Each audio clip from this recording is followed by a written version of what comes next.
कपड़े धोने वाली बहू। शादी के पहले से ही विभा को कपड़े धोने का बड़ा शौक था। कभी नल के नीचे तो कभी तालाब के पास। अरे मेरी नीली वाली लुंगी नहीं दिख रही है। विभा की अम्मा, कहाँ रखी है लुंगी? अरे वो तो विभा ने परसों ही धोकर रखी थी आपकी अलमारी में, देखो वहीं होगी। वो ना मैंने आज धो दी, मुझे लगा कि गंदी हो गई होगी।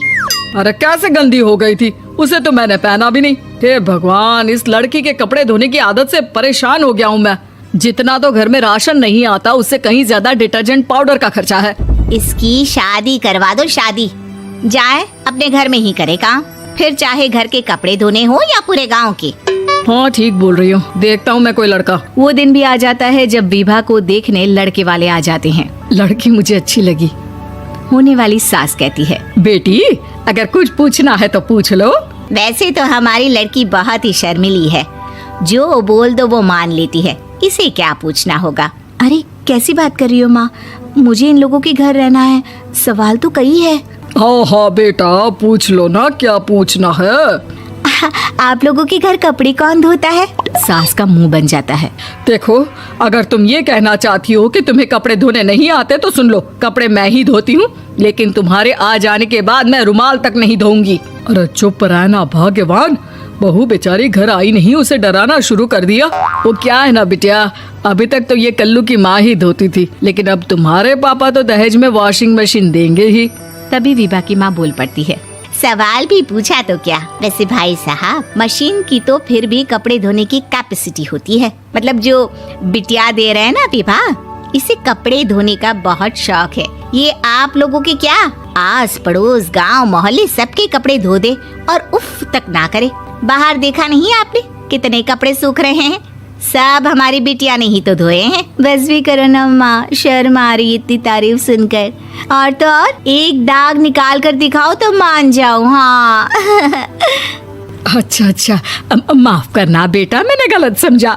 हमें तो रिश्ता बहुत पसंद है। और ऐसे जुड़ जाता है रिश्ता कपड़े धोने का शौक रखने वाली विभा का। उसकी शादी हो जाती है कोयला फैक्ट्री में काम करने वाले कल्लू के साथ। शादी के बाद अचानक विभा चिल्लाती हुई सास के पास आती है। सासू माँ, अरे सासू माँ कहाँ है आप?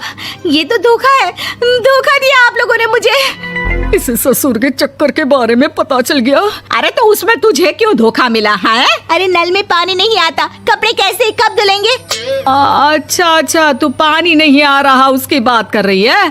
तो आपने क्या सोचा? कुछ नहीं। अच्छा, तेरी माँ ने कहा था कि कपड़े धोने का शौक है, तुझे याद आया मुझे। शौक बोलकर कपड़े धोने वाले मेरे जुनून को कम ना आके सासू माँ, कपड़ा धोना मेरा गुरूर है। तभी पति भी वहाँ आ जाता है। अभी मैंने इसे सनी देओल की फिल्म दिखाई है, उसी के डायलॉग मार रही है माँ। अच्छा सुन, साफ बता रही हूँ, पानी सुबह 4 से 6 और शाम को 10 से 12 आता है, समझी? विभा टाइमिंग सुनकर हैरान हो जाती है। ये क्या भूतों का मोहल्ला है? सुबह 4 बजे उठकर कौन कपड़े धोता है? 4 बजे टंकी में पानी जाता है, फिर सारा दिन धोना ना, किसने मना किया?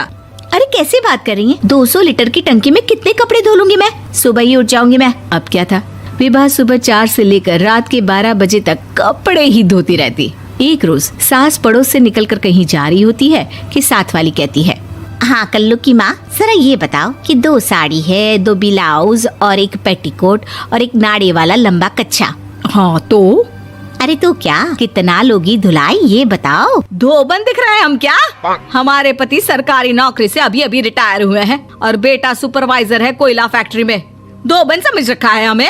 हाय रे कल्लू की अम्मा, माफ कर दो, वो तो मोहल्ले में यही सब बता रहे थे कि तुमने बहू को कपड़ा धुलवाने के काम में लगा दिया है। सास को पड़ोसन की बात सुनकर गुस्सा आ जाता है। वो घर पहुंचती है जहां घर के बाहर ही इतने सारे कपड़े सूख रहे होते हैं जितने कि किसी धोबन के घर पर। अरे ओ कल्लू की दुल्हन, बाहर निकल।